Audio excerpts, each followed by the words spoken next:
So it's happening. Christians are beginning to meet together again for worship. They're going back to church. Or, to be more accurate, they're meeting together to worship as the church. And when you get together for worship, there are certain expectations people bring to that. Right now, at this time, as we open back up, their biggest expectation is, will I be safe? Even for some church leaders, the expectation is, I need to keep my people safe. But there are always expectations for worship. For some people, their highest expectation is, are we going to do worship correctly? For others, it's the sermon. Is the sermon going to speak to me? Is the sermon going to meet my needs? For others, it might be the singing that's a really important thing for them. Are we going to sing the way I like to sing, the songs that really move me? For other people, they feed on the gathering together. For some, the biggest expectation of worship is that communion draws them closer to God. There are all sorts of expectations, and it's hard on church leaders to meet all the expectations, especially when most of your money is poured into the 1 or 1.5 hour gathering on Sunday morning. I mean, who do you pay the most money to? The person that delivers the sermon. Where do you spend most of your money for a building?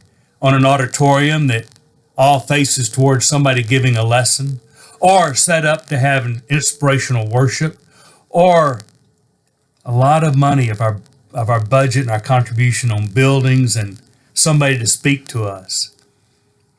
And I understand those expectations and trying to meet those, but the real question might be, what does God want in our assemblies?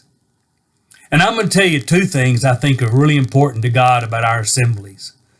One is found in the book of Hebrews, and you think, yeah, you're going to give the famous passage in Hebrews about don't forsake the assembling of ourselves together.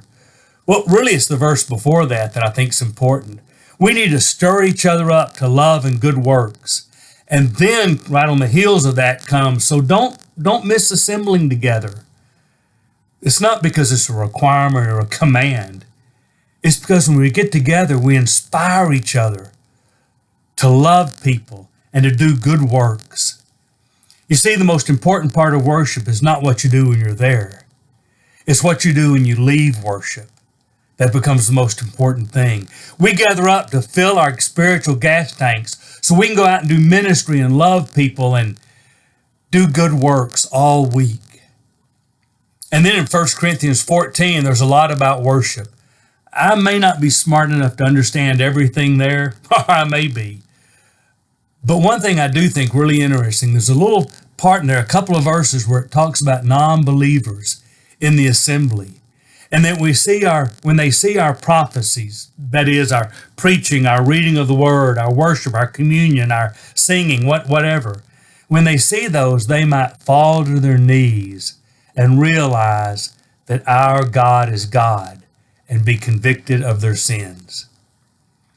So it seems to me the two most important expectations in worship are, one, for the believers, will our worship inspire us to go out and really do what God wants us to do for the rest of the week? And two, when we bring a non-believer, will they encounter Jesus and be convicted to want to follow him? So as we meet back together for worship, I'm excited, and God bless you. And we would ask in the worship assemblies for our God to motivate us to do his work all week. Go God.